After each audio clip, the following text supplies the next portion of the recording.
आज के टाइम में जब मेडिकल साइंस इतना एडवांस हो गया है, फिर भी एक नॉर्मल सर्दी जुकाम की कोई परफेक्ट दवा क्यों नहीं है। मेरा नाम श्याओई है। सुबह सुबह मेरा सिर दर्द से फट रहा था। हाथ में ढेर सारी सर्दी और सूजन की गोलियां लिए मैं यही सोच रहा था, लेकिन जैसे ही मैंने ये बोला, मेरे हाथ से वो सारी दवाएं अचानक गायब हो गईं और तभी मेरे दिमाग में एक रोबोटिक आवाज गूंजी। मालिक की इच्छा डिटेक्ट हो गई है। डीकंपोजिशन रिकंस्ट्रक्शन सिस्टम एक्टिवेट किया जा रहा है। सिस्टम ने मेरी उन नॉर्मल गोलियों को रिसाइकल किया और उन्हें रिकंस्ट्रक्ट करके मुझे सर्दी की 2 सुपर इफेक्टिव कैप्सूल्स दे दी। मैं तो एकदम ब्लैंक हो गया। क्या मुझे हेलुसिनेशन हो रहा है? पर जब मैंने हाथ में देखा तो वो 2 कैप्सूल सच में वहां थे। मेरी टैबलेट्स कैप्सूल में कैसे बदल गईं? मैंने ऑनलाइन नॉवेल्स में सिस्टम्स के बारे में बहुत पढ़ा था, पर मैंने सपने में भी नहीं सोचा था कि रियल लाइफ में मुझे कोई सिस्टम मिल जाएगा। तभी मेरी मॉम की चिल्लाने की आवाज आई, शाओई क्या टाइम पास कर रहा है? आज कॉलेज एंट्रेंस से पहले तेरा लास्ट प्रैक्टिस एग्जाम है। जल्दी दवा खा और स्कूल निकल। मुझे पता है तू किसी टॉप यूनिवर्सिटी में तो जाने से रहा, पर किसी नॉर्मल कॉलेज लायक तो मार्क्स ले आ।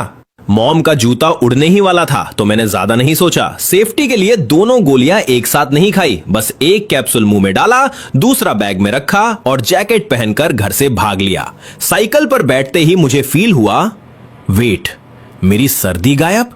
मेरे अंदर अचानक से इतनी एनर्जी आ गई थी जैसे मैं कोई सुपर हीरो हूं। ये सब उस कैप्सूल का कमाल था। मैं खुशी से पागल हो गया और मैंने एक्साइटमेंट में सिस्टम को आवाज लगाई, सिस्टम जल्दी अपने बारे में बताओ। सिस्टम ने बताया कि वो किसी भी चीज को तोड़कर रैंडमली नई चीज बना सकता है। मैं चाहूं तो अपनी पसंद की चीज भी बनवा सकता हूं और अगर मॉलिक्यूल्स कम पड़े तो सिस्टम खुद ऐड कर देगा। अभी ये लेवल 1 पर था, यानी दिन में सिर्फ एक चीज रिकंस्ट्रक्ट कर सकता था। मेरे दिमाग की बत्ती चली। इसका मतलब अगर मैं एक कबाड़ हो चुकी लग्जरी कार खरीदूं तो क्या मैं उसे तोड़कर एकदम नई ब्रांड न्यू कार में बदल सकता हूं? बिल्कुल बदल सकता था। एग्जाम्स खत्म होते ही मैं यही करने वाला था। इमेजिन करो, मैं लाखों की कार लेकर कॉलेज जा रहा हूं और लड़कियां मुझे देखकर हाथ हिला रही है। पर तभी मॉम ने ऊपर खिड़की से फिर चिल्लाया, नीचे खड़ा क्या कर रहा है? स्कूल जाना है या मार खानी है? मैं बिना पीछे मुड़े सीधा स्कूल की तरफ निकल गया। मेरे जाते ही मॉम ने अंदर जाकर पापा पर गुस्सा निकाला। सारा दिन अपने टूटे बर्तनों में लगे रहते हो, कभी अपने लाडले को भी देख लिया करो, एकदम जीरो है पढ़ाई में। खैर, मैं हमेशा की तरह क्लास शुरू होने के एकदम एंड मोमेंट पर पहुंचा और पीछे अपनी फिक्स सीट पर बैठ गया। मेरे दोस्त ने मुझे देखकर कहा, भाई तुझे तो भयंकर सर्दी थी, आज तो मुझसे भी ज्यादा चार्ज्ड अप कैसे लग रहा है? इससे पहले मैं कुछ बोलता, हमारी खड़ूस क्लास टीचर पेपर्स का मोटा बंडल लेकर आ गई। सब रेडी हो जाओ, ये तुम्हारा लास्ट हाई स्कूल एग्जाम है, अपना बेस्ट देना। टीचर की वही पुरानी मोटिवेशनल स्पीच चालू थी। पेपर बटने ही वाले थे कि अचानक फर्स्ट रो के कोने से लगातार और बहुत तेज खांसने की आवाज आने लगी। शांत क्लास में वो आवाज बहुत लाउड थी। वो हमारी क्लास की टॉपर श्याओ जिहान थी। वो बहुत सिंपल रहती थी, बड़े चश्मे और ढीले यूनिफॉर्म में अपना चेहरा छुपा कर रखती थी। बचपन में ही अनाथ हो गई थी, इसलिए उसमें कॉन्फिडेंस एकदम नहीं था और क्लास वाले उसे बदसूरत लड़की बुलाते थे। वो बेचारी हाथ से मुंह दबाकर अपनी खांसी रोकने की बहुत कोशिश कर रही थी। टीचर ने तरस खाकर कहा, श्याओ श्याओ, ऐसे काम नहीं चलेगा, तुम मेडिकल रूम चली जाओ, इस सर्दी से तुम्हारे मार्क्स खराब हो जाएंगे। उन्हें पता था कि वो खुद से कभी दवा नहीं खरीदेगी। तभी मैं अपनी लास्ट बेंच से खड़ा हुआ और एक दमदार आवाज में बोला, मैम, मेरे पास सर्दी की एक ऐसी सुपर दवा है जिससे खांसी तुरंत रुक जाएगी। शायद पहले इसे वो खा लेनी चाहिए। मेरी आवाज सुनते ही पूरी क्लास की नजरें एक साथ मुझ पर आकर टिक गईं। क्लास के सारे लड़के मुझे हैरानी से देख रहे थे, पर भाई मुझे किसी की परवाह नहीं थी। मैं सीधा खड़ा हुआ और एक चौड़ी मुस्कान के साथ क्लास की पहली बेंच की तरफ चल दिया। मेरे हाथ में वो जादुई सर्दी की दवा का पैकेट था। वैसे तो मेरा इस सब से कोई लेना देना नहीं था, पर अचानक मेरे दिमाग की बत्ती चली। सुबह मैंने एक कैप्सूल खाया था और एक बचा था, तो क्यों ना श्याओ जिहान पर इसका एक्सपेरिमेंट किया जाए। अगर ये दवा दूसरों पर भी काम कर गई तो भाई मैं तो फ्यूचर में करोड़पति बन जाऊंगा। हमारी वो सख्त टीचर जिन्हें सब खड़ूस बुलाते थे, वो भी मुझे हैरानी से देख रही थी। उन्हें लगा शायद मैंने क्लास में कोई नई शरारत सोची है। उन्हें पता था कि क्लास के लड़के जिहान को बदसूरत बुलाते हैं और उससे दूर भागते हैं। पूरी क्लास की घूरती हुई आंखों के बीच मैं बड़े आराम से जिहान के पास पहुंचा और पैकेट उसकी तरफ बढ़ा दिया। ये लो, ये दवा बहुत कमाल की है, मैंने भी सुबह यही खाई थी। मैंने झूठ नहीं बोला था, दवा सच में सुपर इफेक्टिव थी। अचानक एक हाथ अपने सामने देखकर जिहान एक पल के लिए सुन्न पड़ गई। उसने अपना मुंह दबा रखा था और सिर नीचे था। फिर उसने बहुत शर्माते हुए सिर थोड़ा सा ऊपर उठाया और मुझ जैसे लंबे और हैंडसम लड़के को देखकर उसका चेहरा एकदम लाल हो गया। वो हिचकिचाई, नाना में सिर हिलाया और धीरे से थैंक यू बोलकर वापस मुंह छुपा लिया। पर जैसे ही उसने सिर हिलाया, उसके वो लंबे बाल साइड में हट गए और बस एक पल के लिए उसका असली चेहरा मेरे सामने आ गया। हालांकि उसने तुरंत सिर नीचे कर लिया था, पर भाई मेरी तो आंखें फटी की फटी रह गईं। खांसी की वजह से उसने अपना वो पुराना सा चश्मा उतारकर डेस्क पर रखा हुआ था और उसी वजह से मैंने उसका वो असली रूप देख लिया। एकदम दूध जैसी गोरी स्किन, कमल के फूल जैसा प्यारा और नाजुक चेहरा। भाई वो इतनी खूबसूरत थी कि मैं लफ्जों में नहीं बता सकता। भाई साहब, क्या मैं सपना देख रहा हूं? क्या यही वो बदसूरत लड़की है? क्या क्लास के सारे लड़के अंधे हो गए हैं या मेरी आंखों में कोई खराबी आ गई है? मैं तो एकदम ब्लैंक हो गया। टीचर को मेरा ये शौक चेहरा दिखा नहीं। वो बोली, शाओ शाओ, जब शाओई दवा दे रहा है तो ले लो, और शाओई तुम अपनी सीट पर जाकर एग्जाम की तैयारी करो। मैंने वो पैकेट धीरे से उसकी डेस्क पर रखा और अपनी सीट की तरफ वापस चल दिया। जैसे ही मैं बैठा, मेरे बेस्ट फ्रेंड ली हुईकुन ने मुझे थम्स अप दिखाया और धीरे से कहा, भाई तू तो महान है, किसी को नहीं छोड़ता। पर मेरा ध्यान उसकी बातों पर था ही नहीं। मेरे दिमाग में बस जिहान का वो चेहरा घूम रहा था। सच बताऊं तो स्कूल की सबसे सुंदर लड़की भी जिहान के सामने कुछ नहीं थी। मुझे पक्का यकीन था कि अगर वो ये ढीला यूनिफॉर्म उतारकर अच्छे कपड़े पहन ले तो वो बड़ी बड़ी हीरोइनों को फेल कर देगी। उधर जिहान ने चश्मा वापस पहना और थोड़ी देर सोचने के बाद मेरी दी हुई दवा खा ली। दवा खाते ही उसका दिमाग एकदम फ्रेश हो गया और गले की खराश तुरंत गायब। उसे लगा ये कोई बहुत महंगी और रेयर दवा होगी। इधर मेरी हालत खराब थी, अब मुझे उस पर पूरा हक जताना था। पर भाई एग्जाम शुरू हुए 10 मिनट बीत चुके थे और मैंने अपना नाम तक नहीं लिखा था। मेरे अंदर एक ही ख्याल चल रहा था कि इससे पहले कोई और इस छुपे हुए खजाने को देख ले, मुझे इसे अपना बनाना होगा। पर तभी मुझे टेंशन हुई। कॉलेज एंट्रेंस में सिर्फ 1 हफ्ता बचा था। जिहान तो टॉपर है, वो तो देश की टॉप यूनिवर्सिटी में जाएगी और मेरे जैसे मार्क्स के साथ तो मैं उसे कभी दोबारा देख भी नहीं पाऊंगा। मैंने ठान लिया, नहीं, मुझे भी टॉप कॉलेज जाना होगा। मुझे गजब के मार्क्स लाने होंगे ताकि मैं भी उसी यूनिवर्सिटी में जाऊं। मैंने जोश में आकर पेपर देखा, पर भाई अगले ही पल मेरी हवा निकल गई। इंग्लिश के उस पेपर का हर एक अक्षर मुझे समझ आ रहा था, पर जोड़कर क्या मतलब बन रहा था यह मेरे पल्ले नहीं पड़ रहा था। तभी मेरी आंखें चमकी। अरे हां, मैं सिस्टम के बारे में कैसे भूल गया। अब तो मेरे पास पावर है, टॉप करना कौन सी बड़ी बात है। पर मैं जितना मर्जी सोच लूं, मुझे कोई आइडिया नहीं आ रहा था। क्या मैं एग्जाम के बीच पेपर को तोड़कर वापस बना लूं? पर सिस्टम तो दिन में सिर्फ एक ही बार यूज कर सकता हूं और एग्जाम तो कई सारे होने थे। पूरे 2 घंटे मैं यही सोचता रहा। मेरे सामने पेपर एकदम खाली था। बस खड़ूस टीचर के राउंड लगाते वक्त मैंने अपना नाम लिखा था, बाकी पूरा पेपर कोरा। ट्रिंग ट्रिंग ट्रिंग, घंटी बजी और एग्जाम खत्म। मेरा खाली पेपर ले लिया गया। मैं माथा पकड़कर बैठा था कि तभी मुझे लगा कोई मेरे सामने आकर खड़ा हो गया है। मुझे लगा वही बेवकूफ दोस्त ली हुईकुन होगा। अरे यार ली हुईकुन, क्या तू अकेले सूसू भी नहीं जा सकता? हमेशा मुझे घसीटता। ए तुम श्याओ जिहान? अरे क्या हुआ, कोई काम था क्या? उसने वापस वो बड़े बड़े पुराने चश्मे पहन लिए थे और फिर से वही बदसूरत लड़की वाला भेष बना लिया था। वो अपनी गर्दन झुकाए चुपचाप खड़ी थी। उसने बहुत हिचकिचाते हुए कहा, वो सर्दी की दवा के लिए थैंक यू। मैंने देखा तुमने पूरा पेपर खाली छोड़ा है तो ये लो, ये तुम्हारे काम आएगा। जैसे ही मैंने उसकी तरफ देखा, उसके बालों के पीछे छुपा उसका चेहरा एकदम टमाटर जैसा लाल हो गया। उसने हड़बड़ाकर एक मोटी सी नोटबुक मेरे डेस्क पर रखी और बिना मेरा जवाब सुने वहां से ऐसे भागी जैसे पीछे भूत पड़ा हो। पूरी क्लास ये सब देखकर सन्न थी। कुछ लड़के तो उसे देखकर मुंह बना रहे थे, पर भाई मुझे तो पता था ना कि उस चश्मे के पीछे क्या अप्सरा छुपी है। मैंने वो नोटबुक उठाई। वो उसकी इंग्लिश की नोटबुक थी।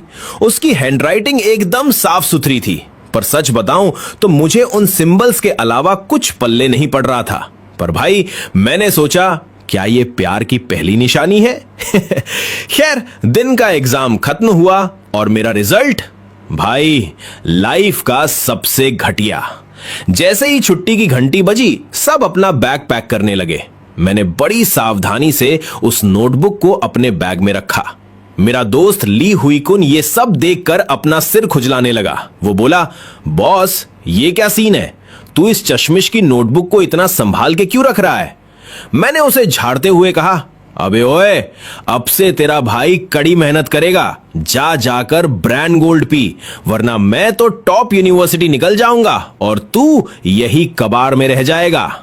अरे वेट, ब्रांड गोल्ड, मिल गया आइडिया। बोलते बोलते अचानक मेरे दिमाग की बत्ती चली। मैंने अपना बैग उठाया और बिना पीछे मुड़े सीधा स्कूल से बाहर भागा। पीछे से ली हुई कुन चिल्लाता रहा, पर मेरा ध्यान वहां था ही नहीं। मैं सीधा अपनी साइकिल उठाकर पास वाली फार्मेसी पर पहुंचा। मैंने दुकानदार से मेमोरी बूस्टर पिल्स का एक बॉक्स खरीदा और घर आ गया। अब बस रात के 12 बजने का इंतजार था, क्योंकि सिस्टम दिन में सिर्फ एक ही बार काम करता था। रात को जब 12 बजे, मैं बिस्तर से उछलकर खड़ा हुआ।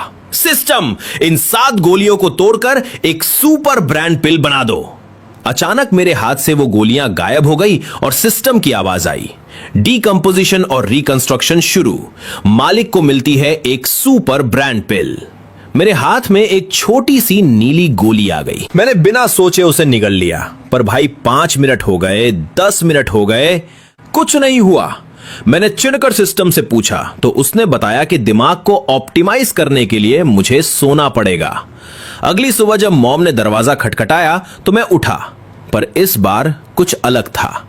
आमतौर पर सुबह उठते ही जो आलस और भारीपन होता था वो गायब था।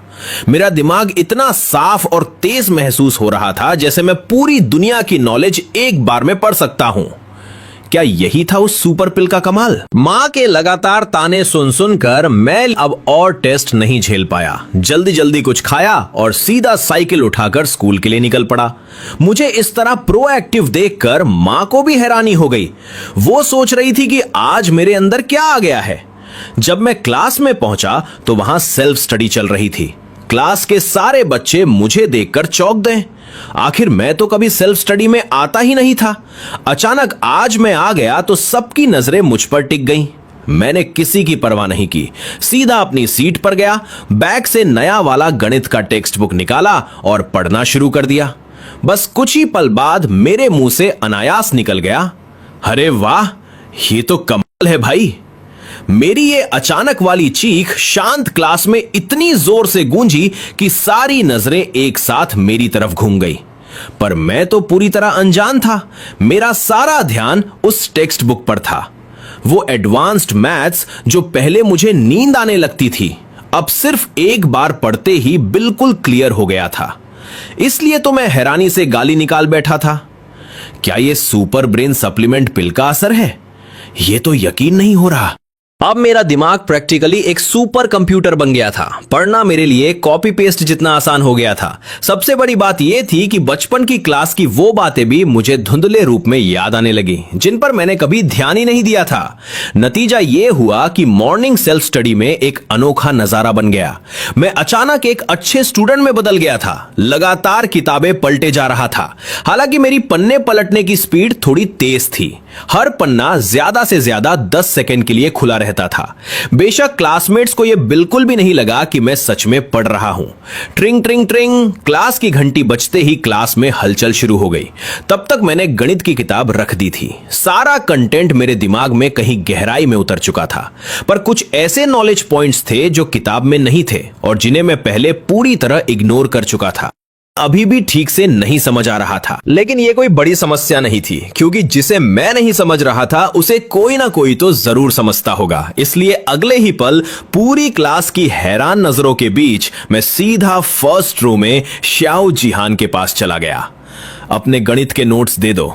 स्कूल के बदमाश लिनी को अपनी तरफ आते देख श्याओ जिहान ने अपने आप ही थोड़ा साइड हो जाने की कोशिश की। भले ही कल मैंने उसे सर्दी की दवा दी थी, पर मेरी जबरदस्ती भरी आवाज सुनकर वो सहम गई और बिना कुछ कहे अपना गणित का नोटबुक मेरी तरफ बढ़ा दिया। नोट्स लेने के बाद मैंने उसे एक हल्की सी स्माइल दी, ज्यादा रुका नहीं और वापस अपनी सीट पर आ गया। क्लासमेट्स अभी भी कंफ्यूज नजरों से मुझे देख रहे थे। मैं जानता था कि श्याओ जिहान के साथ लंबा रिश्ता बनाने के लिए अभी जल्दबाजी नहीं करनी है। अभी मुझे सबसे पहले अपने मार्क्स सुधारने हैं, जल्दी से जल्दी। मानना पड़ेगा श्याओ जिहान के नोट्स बहुत ही ज्यादा डिटेल में थे। उन्हें पढ़ते ही वो सारे डाउट्स क्लियर हो गए जो किताब से समझ नहीं आए थे। रजिस्टर काफी मोटा था, पर मेरी पन्ने पलटने की रफ्तार फिर वही थी। दूसरी बेल बजने से पहले ही मैंने वो पूरा रजिस्टर खत्म कर दिया था। नोटबुक बंद करते ही मैं तुरंत उठा और वापस श्याओ जिहान के पास गया। उसके उलझन भरे चेहरे को देखते हुए मैंने नोटबुक उसकी टेबल पर रखी और कहा, ये लो, मैंने पढ़ लिया। बाकी सब्जेक्ट्स के नोट्स भी दे दो, मैं क्लास के बाद लौटा दूंगा। मेरी बात सुनकर श्याओ जिहान ने बस सिर हिला दिया, पर उसे रत्ती भर भी यकीन नहीं था कि कोई इतनी मोटी नोटबुक 5 मिनट में कैसे पढ़ सकता है। उसने झिझकते हुए डेस्क के नीचे से अपने सारे नोट्स निकालकर मुझे दे दिए। ओह ठीक है, तुम आराम से देख सकते हो, मुझे कोई जल्दी नहीं है, उसने अपनी नजरें नीची करते हुए कहा। मैंने उन नोट्स का बंडल उठाया और बस एक कहकर मुड़ने ही वाला था कि अचानक रुक गया। मैंने नीचे सिर झुकाए बैठी श्याओ जिहान की तरफ देखा और कहा, पेज नंबर 18 पर वर्टेक्स फॉर्म वाले फॉर्मूले में तुमने एक स्क्वायर छोड़ दिया है और पेज नंबर 31 पर वो a 0 वाला साइन असल में लेस देन होना चाहिए था। इतनी छोटी गलतियां बताकर मैं वहां से सीधा अपनी सीट पर आ गया। श्याओ जिहान वहां सुन रह गई थी। कॉलेज एंट्रेंस एग्जाम में सिर्फ 4 दिन बचे थे और भले ही मेरा दिमाग अब सुपर फास्ट था, पर पिछला इतना सारा सिलेबस कवर करना अभी बाकी था। मुझे एक एक सेकंड का हिसाब रखना था। उधर मेरे जाते ही श्याओ जिहान ने तुरंत अपना रजिस्टर चेक किया। उसकी आंखें फैल गईं। लीन यी ने जो गलतियां बताई थीं, वो सच में वहां मौजूद थीं। वो दंग रह गई कि जो इंसान खुद क्लास में सबसे पीछे रहता है, उसने कुछ ही मिनटों में टॉपर की गलतियां कैसे पकड़ ली।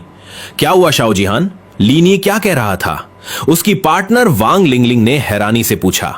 कुछ नहीं, वो बस मेरी गलतियां बता रहा था, श्याओ जिहान ने धीमी आवाज में कहा। क्या? वो और तुम्हारी गलतियां निकाले? वांग लिंगलिंग को अपनी कानों पर यकीन नहीं हुआ।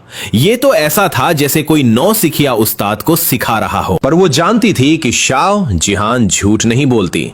उसने मुड़कर पीछे वाले कोने में मुझे देखा, जहां मैं सिर झुकाए पूरी एकाग्रता के साथ नोट्स के पन्ने पलट रहा था।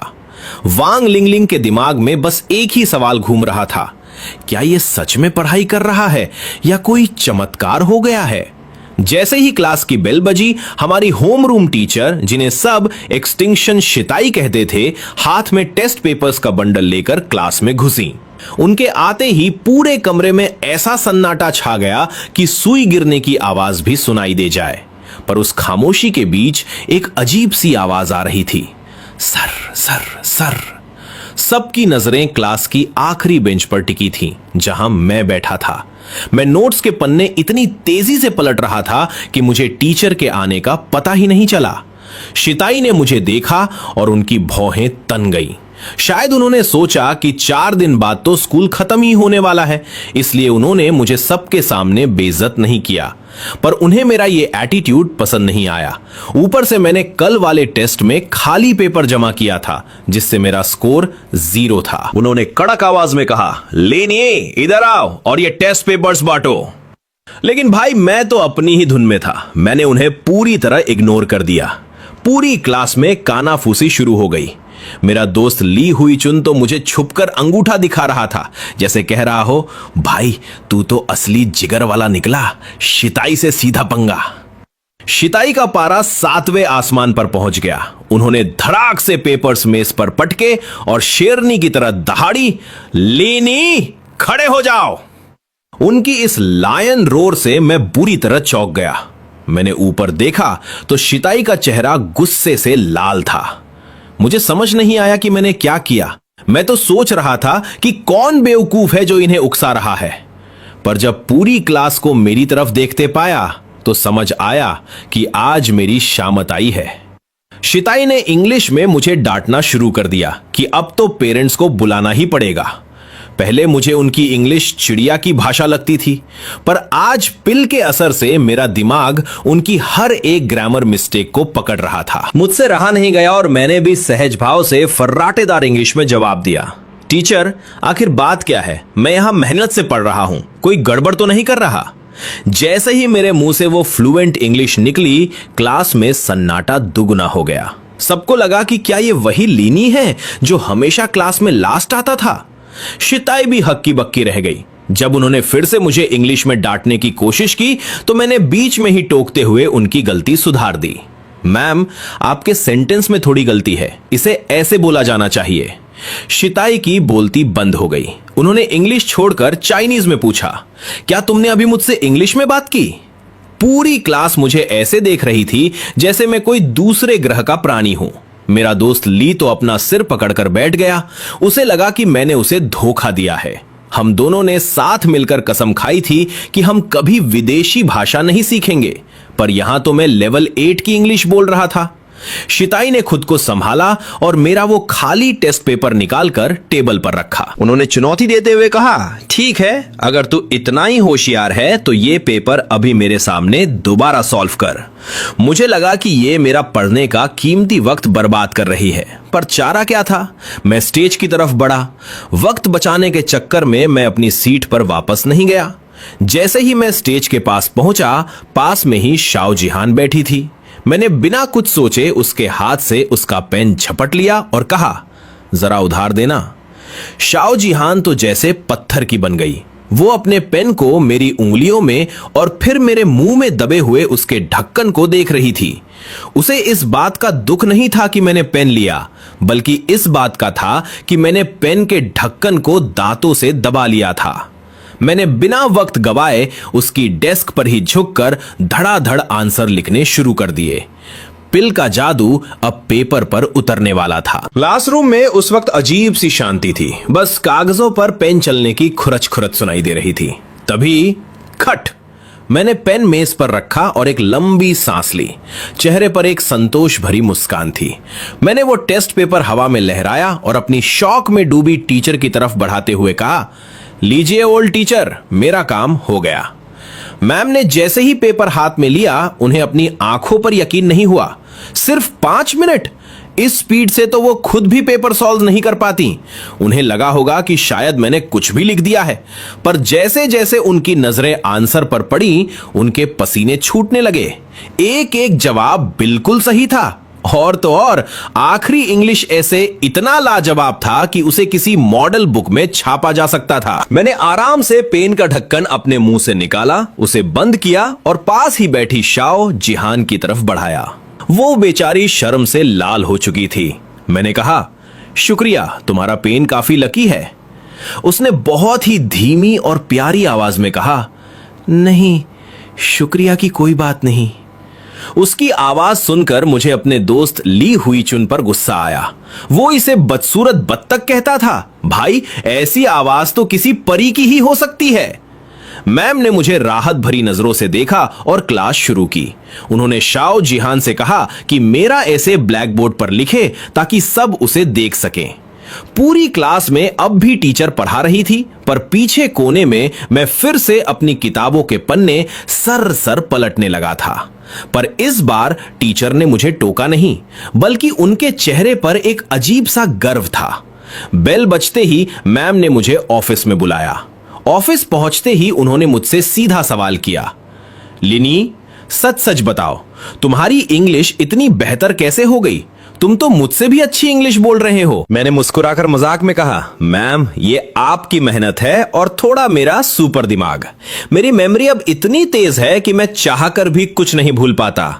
तभी पास से एक कड़वी आवाज आई, बड़ी बड़ी डींगे हाँकने से जुबान नहीं कटती क्या? अगर तुम्हारी याददाश्त इतनी ही तेज है तो ये पीरियोडिक टेबल 10 मिनट में याद करके दिखाओ। अगर कर लिया तो मेरी क्लास में जो मन आए वो करना। बिना पीछे मुड़े ही मैं समझ गया कि ये हमारा केमिस्ट्री टीचर डोंग जिंगजिंग है। नाम इसका जिंगजिंग था, पर यह है पूरा आदमी। 5.25 फुट का कद, छोटी छोटी चालाक आंखें और हमेशा दूसरों को नीचा दिखाने की आदत। मैंने पलटकर उसे देखा और कहा, ठीक है, शर्त मंजूर है, पर एक बदलाव के साथ। अगर मैंने इसे 5 मिनट में सुना दिया तो आपको पूरी क्लास के सामने कॉन्कर गाना गाना पड़ेगा। डोंग जिंगजिंग को लगा कि मैं हवा में बातें कर रहा हूं। उसने अपनी इज्जत बचाने के लिए 10 मिनट के टाइम को कम करके 5 मिनट कर दिया और शर्त मान ली। उसने अपना फोन निकाला और टाइमर चालू किया। चलो, 4 मिनट 51 सेकंड बचे हैं, शुरू हो जाओ। मैंने उसकी तरफ एक हिकारत भरी नजर डाली और बस 1 सेकंड के लिए उस चार्ट को देखा। मेरा दिमाग उस वक्त एक हाई स्पीड स्कैनर की तरह काम कर रहा था। अगले ही पल मैंने वो चार्ट उसे वापस थमा दिया। वो जोर से हंसा। क्या हुआ, घबरा गए? अक्षरों की पहचान भी नहीं हो रही क्या?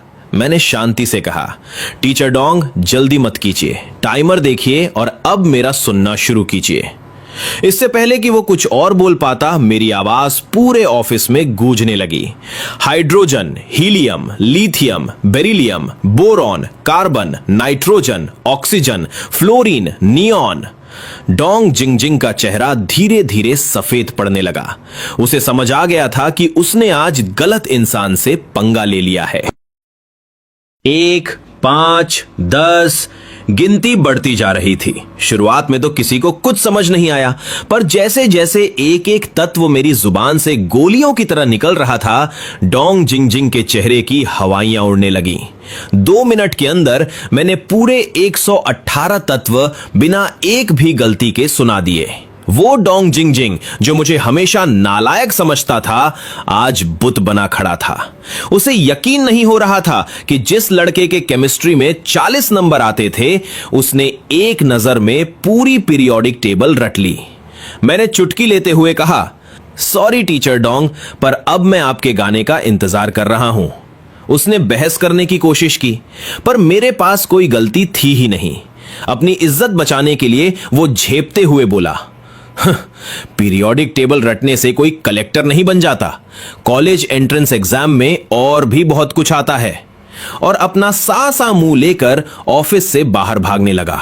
मैंने पीछे से आवाज लगाई, टीचर डोंग, क्या आपको गाने के बोल लिखकर दे दूं? वो ऑफिस की दहलीज पर लड़खड़ा गया। उसे भागते देख मेरे चेहरे पर एक टेढ़ी मुस्कान आ गई। आखिर ये वही आदमी था जो बात बात पर मेरे घर फोन मिलाता था। पर असली खलनायक तो अभी ऑफिस में ही थी, हमारी होम रूम टीचर एक्सटिंक्शन शिताई। उन्होंने मुझे शक भरी नजरों से देखा और कहा, सच बता रस्कल, तूने इसे पहले से रट रखा था ना? जब मैंने मना किया तो उन्होंने मेरा लाइव टेस्ट लिया। उन्होंने कोई भी रैंडम किताब उठाई और मुझे एक पेज पढ़ने को दिया। 5 मिनट बाद उनकी आंखें फटी की फटी रह गईं। ये सच था। मैं जो भी एक बार देख लेता था वो मेरे दिमाग में छप जाता था। मैम को मुझ पर गुस्सा भी आ रहा था और प्यार भी। वो सोचने लगी, इस गधे के पास इतना दिमाग था तो इसने पहले पढ़ाई क्यों नहीं की? अब सिर्फ 4 दिन बचे हैं। उन्होंने तुरंत अपनी डेस्क से किताबों और नोट्स का एक पहाड़ खड़ा कर दिया और बोली, ये सब घर ले जाओ और घोट कर पी जाओ। अगर समझ ना आए तो मुझे फोन करो। इन 4 दिनों में तुम्हें सोना नहीं है, बस पढ़ना है, वरना मैं तुम्हें फेल करके अगले साल फिर यहीं बैठा दूंगी। बेल बजी और मैं किताबों का ढेर लेकर क्लास में पहुंचा। डोंग जिंगजिंग वहां पहले से मौजूद थे। उन्होंने मुझे इग्नोर करने की कोशिश की, पर मैं कहां मानने वाला था। मैंने मुस्कुराकर कहा, टीचर डोंग, मर्द की जुबान की कीमत होती है। डोंग जिंगजिंग ने मन ही मन मुझे 100 गालियां दी होंगी, पर पूरी क्लास के सामने मुस्कुराकर बोले, बच्चों, 4 दिन बाद आपका एग्जाम है। मैं चाहता हूं कि आप इस एग्जाम को कॉन्कर कर लें, इसलिए आज मैं आपके लिए एक गाना गाऊंगा। I was conquered by you like this. पूरी क्लास झूम रही थी, पर मैं जानता था कि यह उनकी मजबूरी थी। खैर, मैंने ज्यादा जोर नहीं दिया। मेरे पास पढ़ने के लिए बहुत कुछ था। उधर ऑफिस में मैम ने मेरी मम्मी को फोन लगा दिया। मेरी माँ जो काम में बिजी थी, टीचर की तारीफें सुनकर सन्न रह गई। उन्हें लगा वो कोई सपना देख रही हैं। उन्होंने तुरंत पापा को फोन किया। अजी सुनते हो, टीचर का फोन आया था।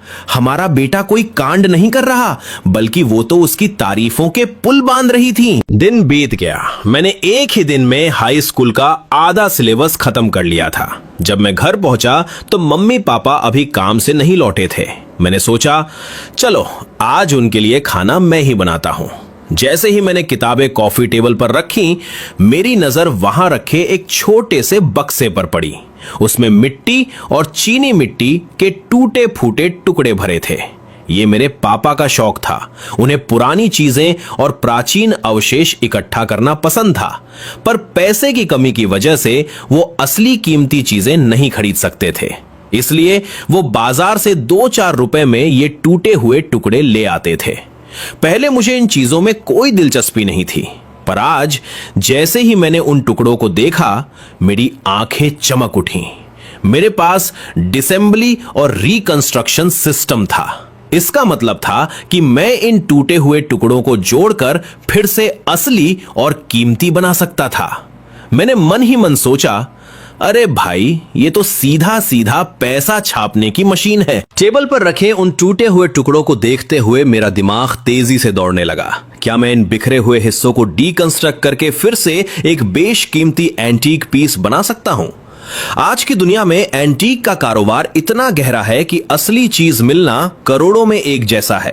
हाँ, टूटे हुए टुकड़ों का इस्तेमाल जालसाजी के लिए जरूर होता है, पर ये छोटे मोटे टुकड़े तो पापा ने कबाड़ के दाम पर खरीदे थे, इतने सस्ते कि कोई इनकी नकल बनाने की जहमत भी ना उठाए। मैंने डिब्बे में हाथ डालकर टुकड़ों को टटोला और मेरी खुशी का ठिकाना नहीं रहा। पापा ने भले ही कबाड़ चुना था, पर उनकी पसंद लाजवाब थी।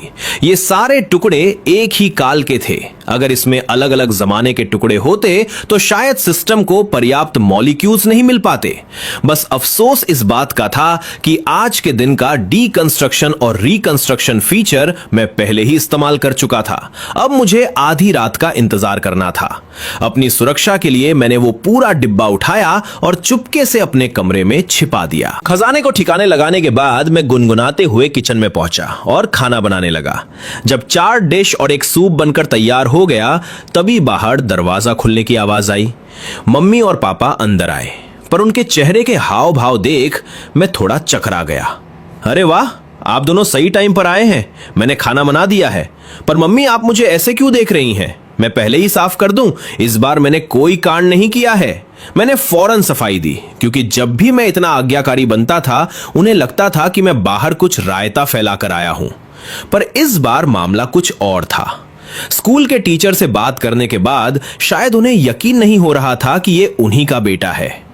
ओए बदमाश, क्या वाकई तेरी याददाश्त इतनी तेज है? आखिरकार मम्मी से रहा नहीं गया। उन्होंने जूते उतारे, मेरे पास आई और मेरा गाल खींचते हुए मुझे ऊपर से नीचे तक ऐसे देखा जैसे मैं कोई अजूबा हूं। मैं समझ गया कि एल्डर मैट ने पक्का मुखबिरी कर दी है, पर यह अच्छा ही था। अब घर में मेरी इज्जत थोड़ी बढ़ जाएगी, शायद पापा से भी ज्यादा। मैंने एक चौड़ी मुस्कान के साथ शेखी बघारते हुए कहा, तो आपको पता चली गया। चलिए, अब मैं और नाटक नहीं करूंगा। मैं सच स्वीकार करता हूं, आपका बेटा वाकई एक जीनियस है। अब क्या आप मेरे लिए तालियां नहीं बजाएंगी? पर मेरी ये अकड़ 1 मिनट भी नहीं टिकी। जैसे ही मैंने सच स्वीकारा, मम्मी का पारा चढ़ गया। उन्होंने फौरन अपने पैर से चप्पल निकाली और सीधा मेरे पीछे दे मारी। बड़ा आया सच स्वीकार करने वाला। धबाक! तुझे फोटोग्राफिक मेमोरी मिली थी और तू नाटक कर रहा था। मैं जान बचाकर भागा और पापा के पीछे छिप गया। कॉमरेड शियाओर, ये तो सरासर नाइंसाफी है। आपके बेटे के पास हुनर है और आप उसे इनाम देने के बजाय चप्पल से पीट रही है। यहां मानवाधिकार नाम की कोई चीज है या नहीं? मैंने सहलाते हुए अपना दुखड़ा रोया। तुझे मानवाधिकार चाहिए? रुक, मैं तुझे अभी अधिकार देती हूं। लाओलिन, तुम बीच में मत आना। आज मैं इस बदतमीज को सुधार कर रहूंगी। इतनी गजब की याददाश्त होने के बावजूद तू दिन भर मटर गश्ती करता था और हमेशा लास्ट आता था। रुक, तुझे बताती हूं। मैं समझ गया कि ये एक गलतफहमी थी, पर मैं उन्हें कैसे समझाता कि ये शक्ति मुझे अभी कल ही मिली है। जब मम्मी पीटते पीटते थक गईं, तब जाकर मैं उनके पास पहुंचा और उनके कंधे दबाने लगा। महारानी, ये आप क्यों मुझ जैसे छोटे इंसान के मुंह लग रही हैं?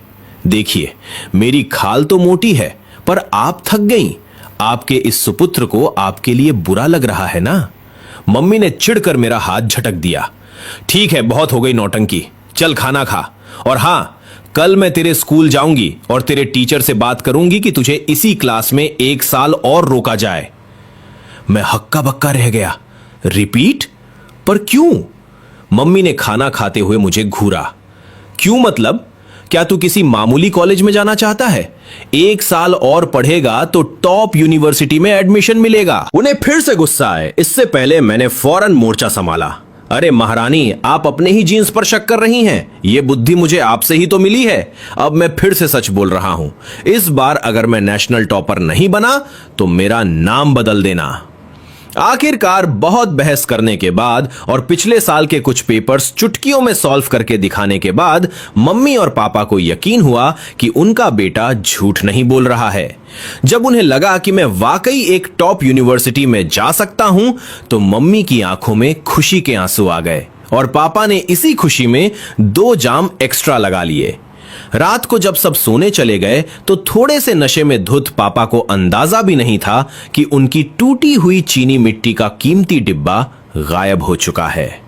मैं अपने कमरे में डिब्बे को तकिए के पास रखकर लेटा था और बस घड़ी की सुइयों के 12 पर पहुंचने का इंतजार कर रहा था। इंतजार का वक्त हमेशा बहुत लंबा लगता है और दिमाग में चल रहे हजारों ख्यालों की वजह से मेरी आंखों से नींद गायब थी। आखिरकार उस बेचैन कर देने वाले इंतजार के बाद मेरे बेडरूम की डिजिटल घड़ी ने रात के 12 बजे बजाए।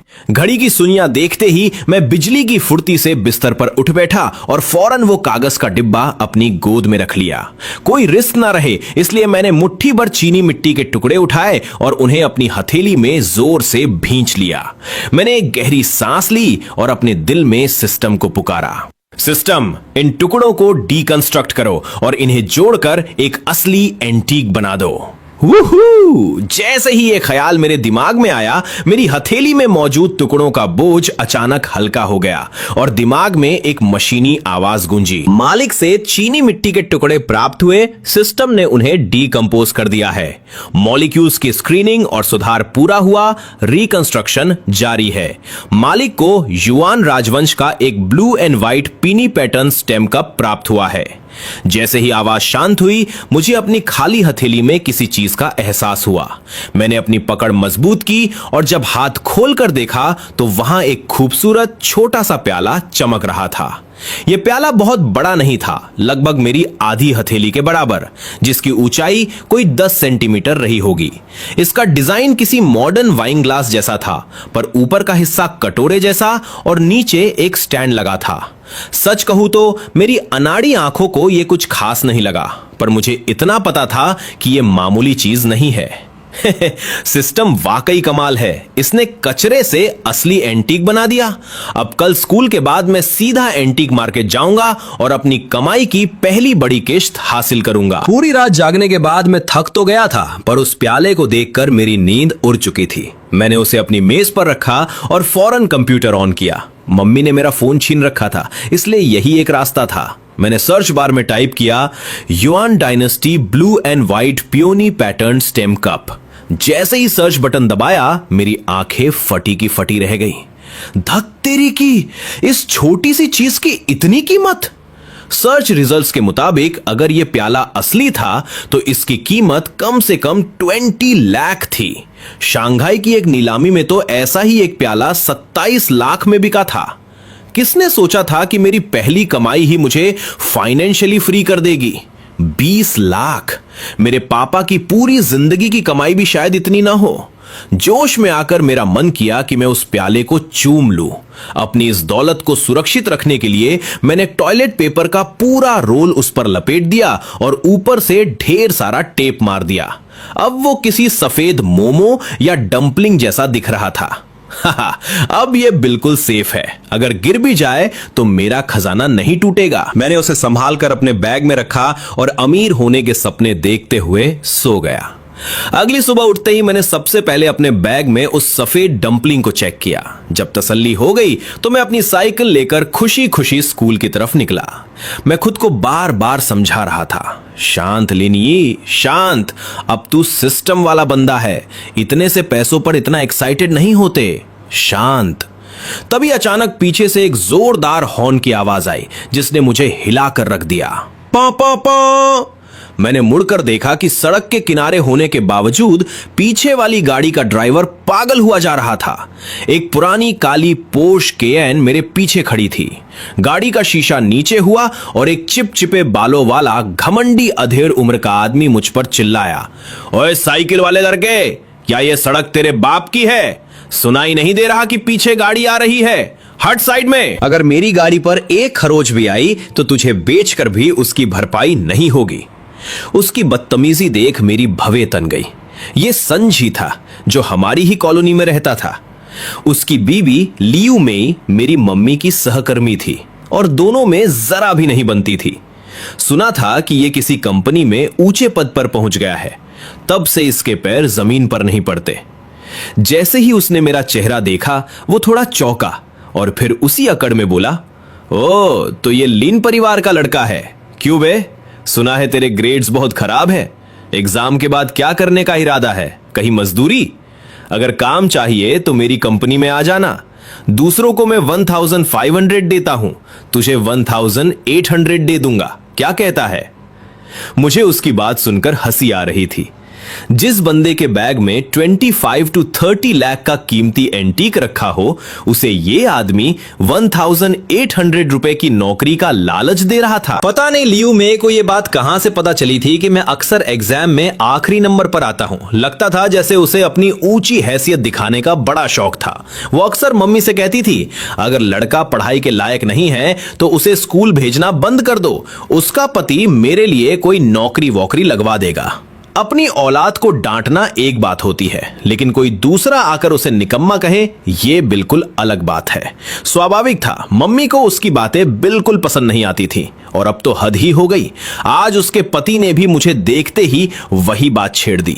ये सोचकर ही लिनी के अंदर हल्की झुंझलाहट उठ गई, लेकिन ऐसे गवार लोगों से बहस करना उसे अपनी ही नादानी लगा। मैंने होठों पर हल्की मुस्कान लाई और आराम से बोला, ओ तो ये अंकल पोते हैं। ऑफर के लिए धन्यवाद अंकल पोते। अगर कॉलेज में एडमिशन नहीं मिला तो सबसे पहले आपको ही ढूंढूंगा। अभी मुझे स्कूल जाना है तो चलता हूं। इतना कहकर मैंने उसकी तरफ दोबारा देखा तक नहीं और साइकिल के पेडल जोर से मार दिए। पीछे खड़ा संजी मुझे दूर जाते हुए देख रहा था। उसने बनावटी अंदाज में लंबी सांस ली और सिर हिलाते हुए बोला, हाय, ये लड़का तो मिट्टी का ढेला है जिससे कुछ बन ही नहीं सकता। अरे वाह मैनेजर सन, ये आपकी बड़ी वाली पोर्श है क्या? कितने की होगी? कुछ लाख की तो होगी ही। सच में बड़े अफसरों की बात ही अलग होती है। उसी समय पास से एक पड़ोसी की आवाज आई। संजी तो पहले ही कार की खिड़की बंद करने वाला था, लेकिन जैसे ही उसने तारीफ सुनी उसके चेहरे पर तुरंत घमंडी मुस्कान फैल गई। उसने हाथ हिलाते हुए बनावटी सादगी से कहा, अरे बस ऐसे ही गुजारा चल रहा है। सेकेंड हैंड कार है, ज्यादा महंगी नहीं, बस 50 से थोड़ी ऊपर होगी। कंपनी में काम है, अब चलता हूं, लाओ वांग। इतना कहकर उसने शीशा ऊपर किया, एक्सीलरेटर दबाया और गाड़ी आगे बढ़ा दी। पुरानी पोर्श से निकलता काला धुआं देखते हुए पड़ोसी लाओ वांग ने होठ टेढ़े कर लिए। बड़ा आया रौब झाड़ने वाला। मेरा बेटा सेकेंड हैंड कार का काम करता है। ये 2000 मॉडल की पुरानी केन है, ज्यादा से ज्यादा 50,000 की होगी। सोचता है मुझे पता नहीं चलेगा। ये छोटा सा वाकया जल्दी ही खत्म हो गया और मैंने भी इसे दिल पर नहीं लिया। कल की तरह ही जैसे ही मैं क्लासरूम में पहुंचा, मैंने अपना बैग खोला और तुरंत किताबें निकालकर पढ़ाई में जुट गया। 1 किताब, 5 किताब, शायद इसलिए कि कई किताबों में एक जैसा ही कंटेंट था। दोपहर होने तक मैंने क्लास टीचर द्वारा दी गई सारी स्टडी मटेरियल खत्म कर ली, वो भी अपनी उम्मीद से आधा दिन पहले। मैंने लंबी सांस छोड़ी। अब मैं पूरे विश्वास के साथ कह सकता था, हाई स्कूल का ऐसा कोई टॉपिक नहीं बचा था जो मुझे समझ ना आता हो। मेरी मौजूदा क्षमता से अगर मैं चाहूं तो कॉलेज एंट्रेंस एग्जाम में फुल मार्क्स ला सकता था। इतना आत्मविश्वास पहले कभी नहीं था। अब पढ़ाई की चिंता खत्म हो चुकी थी, तो अगला काम था पैसा कमाना। मैं भी सोच ही रहा था कि दोपहर में छुट्टी लेकर निकल जाऊं या नहीं, तभी स्कूल की छुट्टी की घंटी बज गई। बॉस, आज मैं ट्रीट दे रहा हूं, स्पाइसी हॉट पॉट, चलो। घंटी बजते ही ली हुई कुन उछलकर खड़ा हुआ और मुझे खाने के लिए बुलाने लगा। लेकिन इस समय मुझे बिल्कुल भूख नहीं थी। सुबह से लगातार पढ़ाई करने के बाद मेरे दिमाग में बस एक ही बात घूम रही थी, बैग में रखा वो खजाना जल्दी से जल्दी बेचकर पैसे बनाना। मैं मना करने ही वाला था कि अचानक मेरी नजर सामने वाली बेंच पर पड़ी। शाओ जिहान अपने डेस्क से लंच बॉक्स निकाल रही थी। उसे देखते ही मैंने अपना फैसला तुरंत बदल दिया। पैसा कमाना थोड़ी देर रुक सकता था, वो खजाना कहीं भाग नहीं रहा था, लेकिन जिंदगी भर का मामला जरूर जरूरी था। अरे बॉस, क्या देख रहे हो? पीछे दरवाजे पर खड़ा ली हुई कुन पलटकर मुझे देख रहा था। जब उसने मेरी नजर का पीछा किया, अगले ही पल वो पूरी तरह सन्न रह गया। क्या बॉस सच में सामने बैठी उस अगली लड़की शाओ जिहान को देख रहा था? और अगले ही पल मेरे कदमों ने उसकी शंका को सच साबित कर दिया। मैंने बैग एक कंधे पर टांगा, खड़ा हुआ और सीधे क्लास के सामने की तरफ बढ़ गया। मेरा निशाना बिल्कुल साफ था, शाओ जिहान। अरे यार, आज नाश्ता नहीं किया, पेट में चूहे दौड़ रहे हैं। अरे तुम्हारे पास 2 बन है शाओ जिहान? बढ़िया, एक मुझे दे दो, थोड़ी भूख शांत हो जाएगी। छात्रों की भीड़ के बीच मैं आराम से उसके सामने जाकर बैठ गया। वो नमकीन अचार के साथ धीरे धीरे बन खा रही थी। मैंने पेट पर हाथ फेरा और बिना जरा भी झिझक के उसके लंच बॉक्स से दूसरा बन उठाकर सीधे मुंह में ठूंस लिया। चबाते हुए ऐसे खाने लगा जैसे वो मेरा ही हो। यह अचानक हुआ दृश्य देखकर शाओ जिहान बिल्कुल चर हो गई। उसके मुंह में आधा खाया हुआ बन था, लेकिन वो चबाना तक भूल गई। सिर्फ वही नहीं, उसकी बगल में बैठी वांग लिंगलिंग भी दंग रह गई। वो अपनी आंखें जोर जोर से मलने लगी। ये क्या हो रहा है? लिनी सच में शाओ जिहान का बन खा रहा है? ओए बॉस, तुम! पीछे खड़े ली हुईकुन के मुंह से गाली निकल गई। उसे लगा इतनी पढ़ाई करने के बाद शायद बॉस का दिमाग ही खराब हो गया। वो तो स्कूल की सबसे बदसूरत लड़की है, उसकी चीज कैसे खा सकते हो? अचानक अभी तक शोर से भरी क्लासरूम में अजीब सी खामोशी छा गई। मैंने भौहें सिकोड़कर चारों तरफ देखा। जैसे ही मेरी नजर सब पर पड़ी, जो छात्र घूर रहे थे वो तुरंत नजरें फेरकर बाहर निकल गए। कुछ ही मिनटों में पूरे स्कूल में एक जबरदस्त अफवाह फैल गई। 3rd हाई स्कूल का टॉपर लिनी स्कूल की सबसे बदसूरत लड़की का बन छीनकर खा गया। मैंने फिर शाओ जिहान की तरफ देखा। वो अब भी स्तब्ध बैठी थी। मैंने उसकी तरफ ध्यान दिए बिना आराम से हाथ बढ़ाया और उसके लंच बॉक्स से कुछ नमकीन अचार उठाकर खाने लगा। मेरी यह हरकत देखकर आखिरकार शाओ जिहान होश में आई, लेकिन वो अब भी समझ नहीं पा रही थी कि क्या करे। उसी समय जब मैंने अपने हाथ का आखिरी टुकड़ा मुंह में डाला, मैंने अपना हाथ उसकी तरफ बढ़ाया। तुरंत शाओ जिहान ने अपने हाथ में पकड़ा आधा खाया हुआ बन कसकर पकड़ लिया, जैसे डर हो कि मैं वो भी छीन लूंगा। उसकी धीमी कांपती आवाज निकली, नहीं, मैं अभी पेट नहीं भरा। उसकी हरकत और मासूम आवाज सुनकर मैं पल भर के लिए चौंक गया और अगले ही पल हंसी रोक नहीं पाया। लेकिन मेरा हाथ रुका नहीं। वो धीरे धीरे उसकी तरफ बढ़ता रहा और उसकी डरी हुई नजरों के सामने मैंने उसके होंठ के किनारे से एक छोटा सा ब्रेड का टुकड़ा उठा लिया। जैसे ही उसे समझ आया कि क्या हुआ, शाओ जिहान के गाल तुरंत लाल हो गए और पीछे खड़ा ली हुई कुन ये सब देखकर जोर जोर से गालियां बकने लगा। मेरी इस हरकत ने छुप कर देख रहे पूरी क्लास को सन्न कर दिया। शाओ जिहान के साथ बैठे लड़के के हाथ से तो चम्मच ही गिर गया। मेरा उसका बन खाना ही काफी शॉकिंग था, पर अब जो मैंने किया वो तो पक्के बॉयफ्रेंड गर्लफ्रेंड वाला काम था। पर मुझे इसमें कुछ अजीब नहीं लगा। मैंने आराम से उसके होठों पर लगे बन के टुकड़े साफ किए और खुद खा लिए। चलो, तुमने मुझे बन खिलाया है, अब मैं तुम्हें कुछ खिलाता हूं। यह कहकर मैं दरवाजे पर खड़े अपने दोस्त ली हुईकुन की तरफ बढ़ गया। क्लास वाले सोच रहे होंगे कि मैं कितना बेशर्म हूं। पहले उसका बन छीना और अब कह रहा हूं कि उसने मुझे ट्रीट दी। मैंने पीछे मुड़कर देखा तो श्याओ जिहान अभी भी बुत बनी बैठी थी। मैं थोड़ा चिढ़ गया। सुना नहीं क्या? चलो उठो। मेरी कड़क आवाज सुनकर वो कांप गई। डरते डरते बोली, नहीं, मेरा पेट भर गया है, और सिर झुकाकर बचे हुए बन को कुतरने लगी। मुझे लगा नहीं था ये शांत सी लड़की इतनी जिद्दी होगी। मैं वापस गया, उसके हाथ से आधा बन छीना और खुद चबाते हुए बोला, अब क्या खाओगी? उसने दुखी होकर अपने होठ चबाए पर कुछ बोली नहीं, बस अपने लंच बॉक्स से रूखी सूखी सब्जी खाने लगी। वो चुपचाप मेरी दादागिरी का विरोध कर रही थी। मुझे पता था एग्जाम्स पास हैं। आधा महीना पहले ही ये लड़की कमजोरी से बेहोश हो गई थी। इसे अच्छा खाना खिलाना बहुत जरूरी था। पेट खराब होने की मुझे टेंशन नहीं थी, वो तो मैं दवाई बनाकर ठीक कर देता। अच्छा, तो तुम ये सूखी सब्जी खाओगी? मैंने सीधा उसका लंच बॉक्स छीना और बची हुई सब्जी भी अपने मुंह में ठूस ली। अब चलोगी? मैंने पूछा। बेचारी की आंखों में आंसू थे। बोली, मुझे भूख नहीं है। मुझे पता था इस कंजूस लड़की को कैसे मनाना है। मैंने सख्त आवाज में कहा, चुपचाप चलो, वरना मैं पूरे कैंटीन का खाना खरीद कर तुम्हारे सामने रख दूंगा। पैसों की बर्बादी के डर से वो तुरंत मान गई।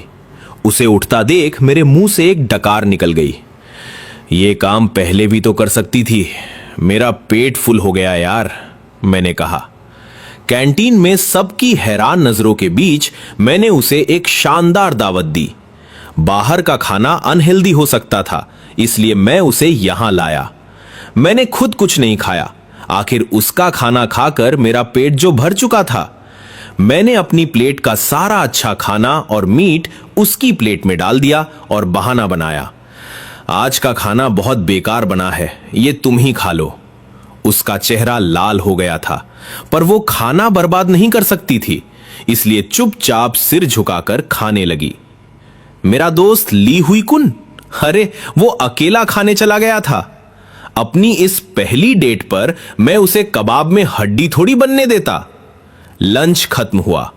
कैंटीन से बाहर निकलते हुए मैंने कहा, तुमने बन खिलाया, मैंने लंच कराया, हिसाब बराबर। मुझे दोपहर में काम है, तुम खुद क्लास चली जाना। मैं बिना उसका जवाब सुने अपनी साइकिल की तरफ चल दिया। मुझे नहीं पता था कि वो पीछे से मुझे जाते हुए देख रही थी। उसके दिल की धड़कनें तेज थीं और उसने धीरे से कहा था, तो क्या तुम दोपहर की क्लास में नहीं आओगे? मैं तुम्हारे नोट्स बना दूंगी। पर मैं काफी दूर जा चुका था, मुझे कुछ सुनाई नहीं दिया। उसे अच्छा खाना खाते देख मेरा मूड बहुत मस्त था। मैं अपनी साइकिल पर पुराने बाजार की तरफ जा रहा था और खुशी से गाना गुनगुना रहा था, हम आम लोग आज बहुत खुश हैं। मैं पहले भी पापा के साथ एंटीक मार्केट आ चुका था, लेकिन हम बस बाहर ठेले ही देखते थे। मैं कभी किसी बड़ी दुकान में नहीं गया क्योंकि वहां मेरे काम के सस्ते चीनी मिट्टी के टुकड़े नहीं मिलते थे। पर आज बात अलग थी। मैंने अपनी साइकिल सीधे इस मार्केट की सबसे बड़ी दुकान जुआन रुई स्टूडियो के सामने खड़ी की। आखिर मेरे बैग में जो खजाना था उसकी कीमत पूरे 27 लाख थी। बाहर के छोटे ठेले वाले इसे खरीद ही नहीं सकते थे। जैसे ही मैं अंदर गया मैं हैरान रह गया। मैंने खुद से कहा, क्या यह सच में एंटीक की दुकान है? अंदर सब कुछ सोने की तरह चमक रहा था। ये किसी पुरानी चीजों की दुकान से ज्यादा ज्वेलरी शॉप लग रही थी। तभी भारी मेकअप किए हुए एक सेल्स वुमन मेरे पास आई और नकली सी मुस्कान के साथ बोली, हेलो सर, मैं आपकी क्या मदद कर सकती हूँ? मुझे एक बच्चा समझकर उसका इंटरेस्ट थोड़ा कम हो गया था, क्योंकि यहाँ सबसे सस्ती चीज भी हजारों की होती है। उसे लगा नहीं था कि मैं कुछ खरीदूंगा। फिर भी मैंने सीधे काम की बात पूछी, क्या आप लोग यहाँ पुरानी चीजें खरीदते भी हैं? उसने मुस्कुराते हुए कहा, हाँ हम खरीदते हैं, लेकिन हमारी दुकान बहुत बड़ी है, तो अगर आपकी चीज एकदम खास नहीं हुई तो हम उसे नहीं लेंगे। मैंने भी पूरे कॉन्फिडेंस से कहा, टेंशन मत लो, मेरी चीज कोई मामूली चीज नहीं है, मुझे अपने मैनेजर या चेक करने वाले से मिलवाओ। यह कहकर मैं आगे बढ़ गया और वो मेरे पीछे पीछे आ गई। अभी हम कुछ कदम ही चले थे कि सामने से एक मोटा आदमी चमड़े का बैग टांगे आ रहा था। उसे देखकर मैं चौंक गया।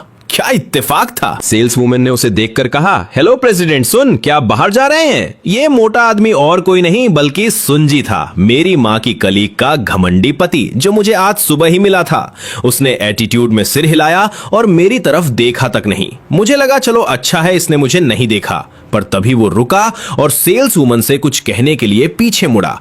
तभी उसकी नजर मुझ पर पड़ी। अरे लिन, तुम यहां क्या कर रहे हो?